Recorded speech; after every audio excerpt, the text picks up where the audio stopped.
CEO and co-founder of the Federalist, and Kevin Walling, a Democratic campaign strategist and Biden 2020 campaign surrogate. All right, Kevin, let's start with you.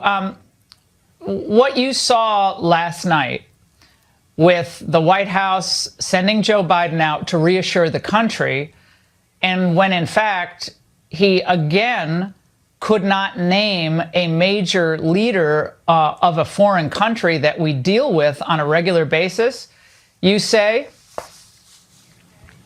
I mean, Laura, what you said in the intro is right. I mean, this isn't a new story with the president. Go back to his years in the Senate. He would confuse names. He would confuse dates.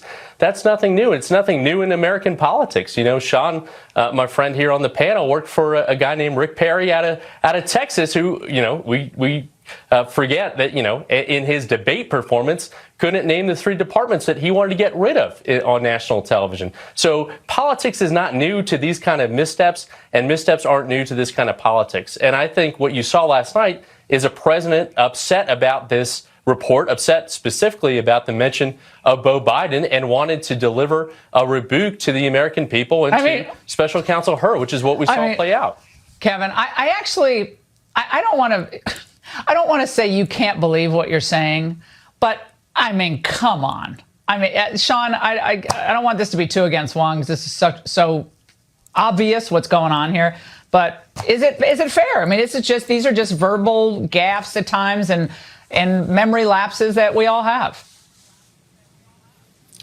I mean, bless Kevin's heart. I admire him for trying. Joe Biden doesn't remember when he was vice president.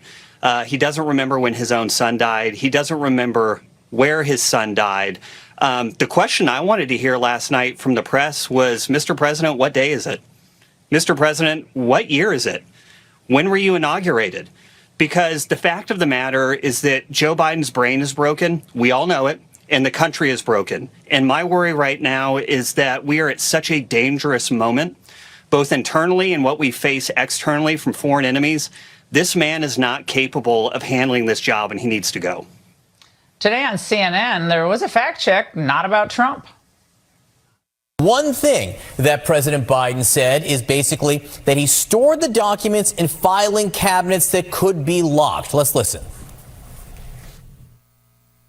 All the stuff that was in my home was in filing cabinets that were either locked or able to be locked. Daniel? Just not true, John.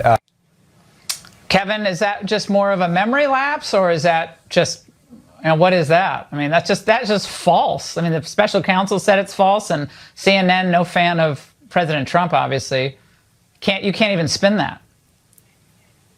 Well, Laura, listen, again, this is the first special counsel in American history to clear everyone of any kind of wrongdoing. So you have, Robert Hur wanting to, layer in these allegations when he couldn't prove in a court of law that there was willful intent with these documents, regardless of whether they were locked in a cabinet or not. But back to the memory issue, the amazing thing to me as a Democrat is if the president is struggling so much with his memory, then why is he running end runs around the Republican Party? Why is he winning in every single negotiation when it comes to the debt ceiling, when it comes to funding the American government, when it comes to now assuming the mantle of Ronald Reagan and projecting strength abroad? I mean, the fact that in the last week, a Democratic president turned you and others on Fox against our own Border Patrol leadership is extraordinary. So and an indictment against the Republicans, not against the president. So, Mr. Walling, you actually believe that Biden is sitting there and he's plotting out the strategy on legislative issues and the big calls on trade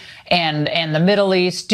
Are you saying tonight on national television that the president of the United States that cannot remember basic facts about his own personal biography is making those substantive calls? Yes, that's what you believe. I just want you to say it on national television. 100%, Laura. And in fact, if you go back to the record with whether it be Speaker McCarthy, now Speaker Johnson, you had hour-long meetings with Republican leadership. They didn't come out of those sessions saying, Joe Biden's lost his mind here in these negotiations. They said that he was tough, presented his arguments, and actually, in the end run, now 67.5% of the country says we're in the wrong direction. I mean, 67.5% of Americans think we're going in the wrong direction, Sean. I think it would probably be 81% of the country, I believe it's 78%, believes that Joe Biden is too old and too impaired to be president of the United States.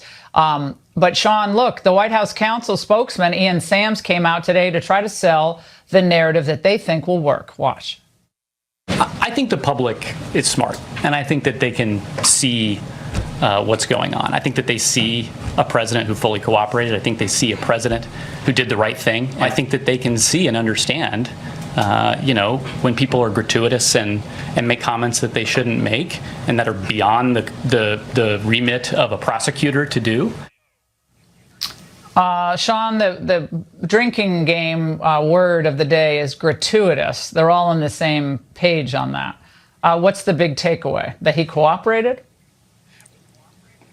Well, the problem they have here is you've got on one hand a special counsel saying, yeah, he did all these things and they were crimes, but he's so befuddled and he's so feeble and so senile and demented, we don't think we could actually prove he even knew what he was doing. So on one hand, you have that, and on the other hand, you have the White House saying, no, he's the most powerful, vigorous president ever. He knows everything he's doing. Well, if that's the case, he needs to be on trial. And if he's not mentally fit to stand trial, then he's not mentally fit to be president.